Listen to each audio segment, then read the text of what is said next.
After Russia launched its full-scale invasion of independent Ukraine in February 2022, Western governments moved quickly to impose sweeping and harsh sanctions. Sanctions were the West's tools in the arsenal of economic warfare. They aimed at hitting the Russian economy and hampering the government's ability to sustain its finances and fight a costly war. Since then, policy analysts, academics, and journalists have repeatedly asked whether sanctions are working. That is, whether they have indeed harmed the Russian economy.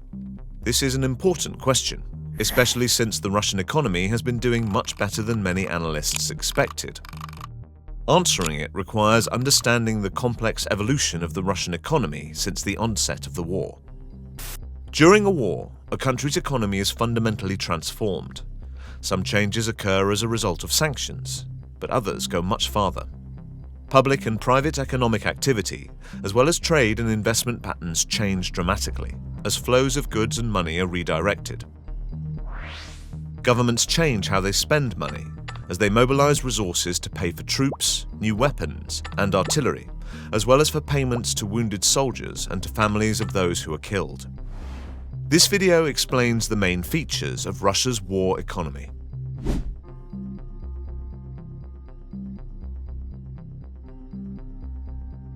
Russia is currently the most sanctioned country in the world. Sanctions imposed after February 2022 have been unprecedented in scale and scope. They can be grouped into 4 different categories. The most notable sanctions target Russia's main source of revenues, oil and gas exports. Oil exports, in particular, have been heavily curtailed. First, the EU has prohibited seaborne imports of crude oil and oil products from Russia since December 2022. Russian oil is also being targeted through what are called price cap sanctions. This new type of sanction was an attempt to resolve a fundamental dilemma that the international community faced at the onset of the war: how to lower Russia's revenues without reducing oil supply on the global market. In December 2022, the EU and G7 nations agreed that shipping, insurance, and logistics entities are prohibited from facilitating maritime transport of Russia crude sold over $60 per barrel. Crude oil sold under $60 per barrel was not affected by sanctions. Similar sanctions were imposed on oil products, such as diesel, kerosene, and gasoline in early 2023. Sanctions on gas have been less extensive and coordinated, and have been mostly imposed by individual countries. The US and Canada banned Russian gas completely. Many EU countries stopped gas pipeline imports in 2022. Germany, a country that had been much more heavily dependent on Russian gas, reduced its imports gradually and is now no longer importing gas via pipelines. Another block of sanctions has targeted the Russian banking sector. In late February 2022, roughly $260 billion in foreign exchange reserves held by the Russian central bank in Western countries was frozen. At the same time, a number of Russia's most important banks were excluded from the SWIFT payment system, a global network that allows banks to send and receive electronic payments. A third type of sanctions are restrictions on exports of high-technology goods and services to Russia. These include export bans on cutting-edge technologies and so-called dual-use goods that can be used both in the civilian and defense sector. Sanctions have also been imposed on energy industry equipment, aviation and space industry goods and technology, and a range of technical maintenance and IT services. Finally, sanctions have been deployed against several thousand individuals and corporate entities. Leading Russian politicians, including President Vladimir Putin and Minister of Foreign Affairs Sergei Lavrov, many prominent business people and oligarchs, as well as high-ranking military personnel and pro-Kremlin propagandists, are no longer able to travel to the European Union or to the US. Nor can they engage in business activities with firms in the countries imposing the sanctions.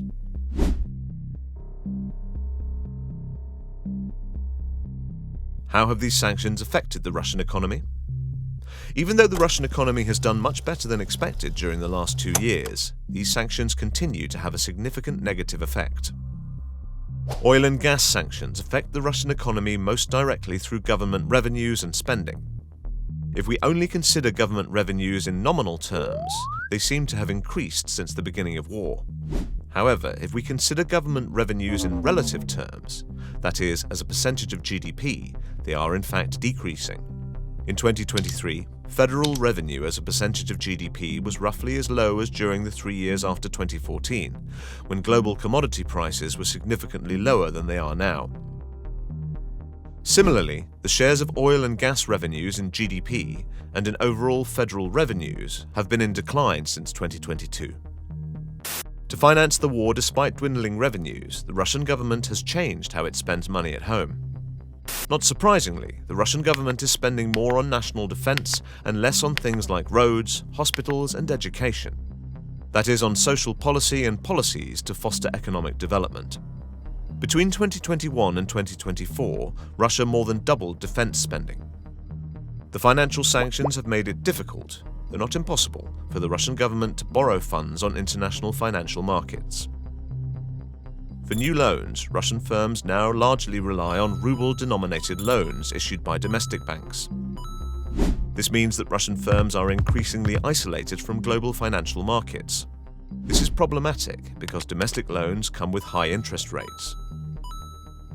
The Russian central bank has kept interest rates high to fight inflation, which is in turn caused by massive spending in the defense sector. Sanctions on high-technology exports have also shown some effect, although their implementation has not been as watertight as it could have been. Russia has tried to circumvent these restrictions by using parallel imports through countries such as Turkey, Kazakhstan, or China. Parallel imports are goods that are traded via distributors located in a third country. For example, Ukraine has reported that Russian missiles contain US microchips. While US chipmakers cannot directly sell to Russia, they are sold via intermediaries and shell companies in Asia. Such parallel and indirect imports are nearly impossible to track and difficult to stop. At the same time, parallel imports have not been able to offset the overall drop in trade caused by the sanctions. Goods obtained through parallel imports are less readily available and significantly more expensive than direct imports. This makes it more difficult for the Russian defense industry to produce cutting-edge armaments. Finally, the sanctions on individuals, especially those on business people, were expected to create opposition to the war. Here, the West has clearly failed. Due to the increasingly repressive nature of the Russian regime, the Russian business community does not have the ability to collectively organize and oppose the war. Instead of alienating the business leaders from the state, they have turned inward towards the Russian market and are seeking government contracts.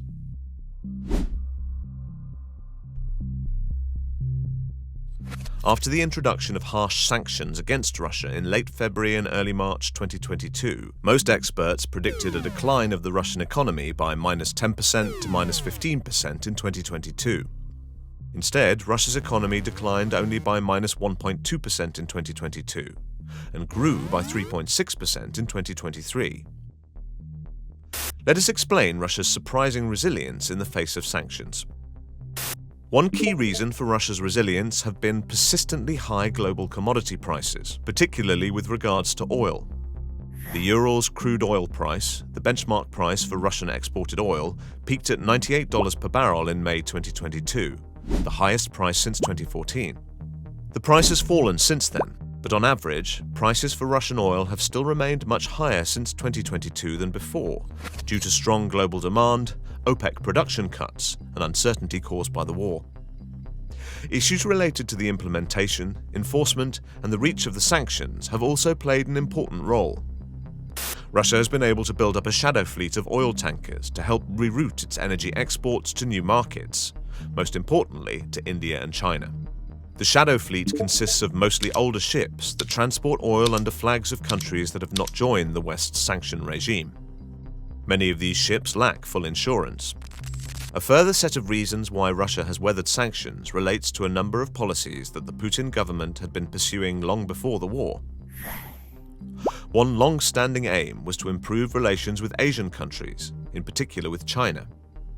Historically, economic ties between Russia and China have long been hampered by political tensions. After Vladimir Putin was elected for a third term in office in 2012, he launched a series of efforts to strengthen both economic and political ties with China, under the banner of a sweeping policy agenda, first known as the Pivot to the East, and later as part of a Greater Eurasia policy. While initially slow to produce actual results, after 2014, when the West imposed sanctions on Russia after the annexation of Crimea, China has helped Russia evade sanctions, and trade and investment ties have strengthened. Since the beginning of the all-out invasion, Chinese President Xi Jinping has supported Russia economically and rhetorically, as the two powers both want to challenge and weaken a US-dominated international order. This has been particularly important for Russia's ability to source cutting-edge technologies affected by the West's sanction regime.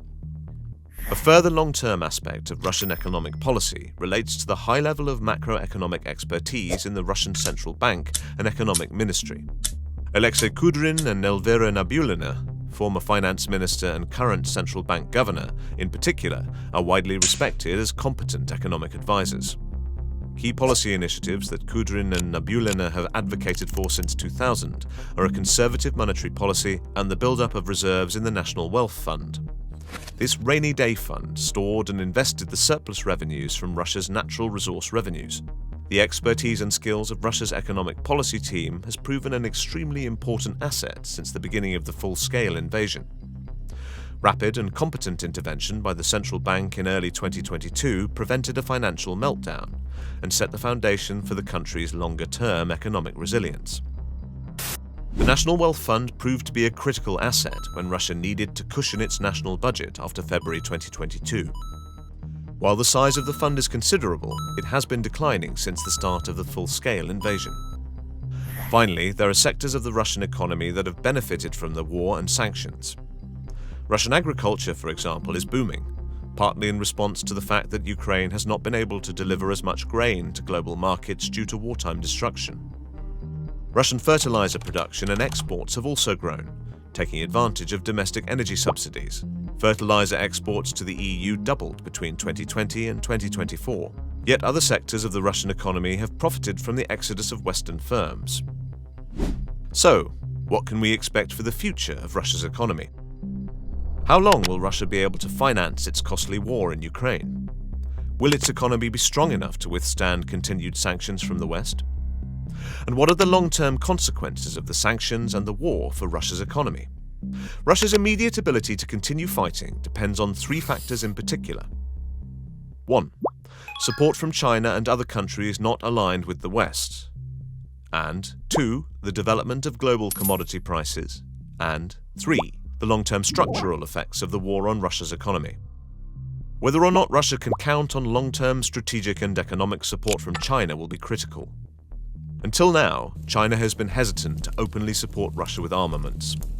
This is why Russia recently made a dramatic U-turn in its policy towards North Korea. While Russia had previously worked with the West to isolate North Korea, to scupper the country's goal of acquiring nuclear weapons, Russia has now revised relations. North Korea is supplying Russia with artillery and weapons in exchange for Russian support for the country's nuclear program. Another critical factor will be global demand for fossil fuels, especially oil. If global demand declines faster than currently forecasted and energy prices fall, government revenue and export earnings will decline, and it will be much harder for Russia to bankroll its expensive war. One key actor in this regard is OPEC, the organization of the petroleum exporting countries. If OPEC countries continue to keep general oil supply low, prices will remain high, which will benefit Russia's oil exports. Finally, Russia's ability to continue to fight the war will also depend on long-term structural effects. We turn to Laura Solanko, a leading expert on the Russian economy and senior economist at the Bank of Finland, to explain this aspect of Russia's war economy. In the short term, increasing public expenditure can boost the Russian economy, but going forward, growth will require new investments and meaningful increases in labor productivity. And to understand the prospects for long-term growth, it is essential to take into account the ways how the war changes the structure of the Russian economy. And there are several forces at play here. First, the role of the state is increasing. It's not only that Russia's state sector is well known for its inefficient use of resources, but also states growing control of the economy is likely to weaken property rights, which in turn will negatively affect private investment in the future. Then second, the war is inflating production in military industrial sectors. And these are very special industries with very powerful vested interests who are unlikely to care for productivity or a level playing field in the economy.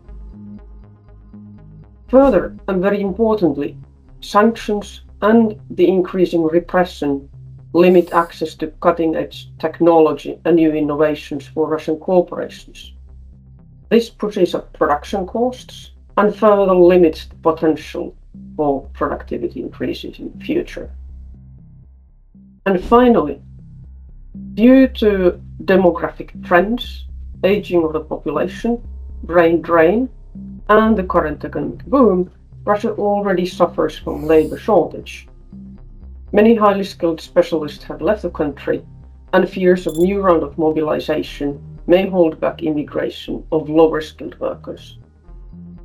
All this means that the Russian war economy implies more state control, more low productivity manufacturing production, restricted access to global knowledge, and an increasingly tight labor market. And all this means that the prospects for long-term economic growth in Russia are getting increasingly dim. In sum, we believe that in the long run, the combination of these structural changes suggest a fragile and likely bleak future for Russia's economy, dependent on hydrocarbon exports and high commodity prices. Putin's war has destroyed a possible future for Russia as a knowledge economy, as a global tourist destination, and as a transportation hub between Asia and Europe. The most likely outcome is thus that of a stagnating, highly militarized economy that is slowly falling behind its competitors in the rest of the world.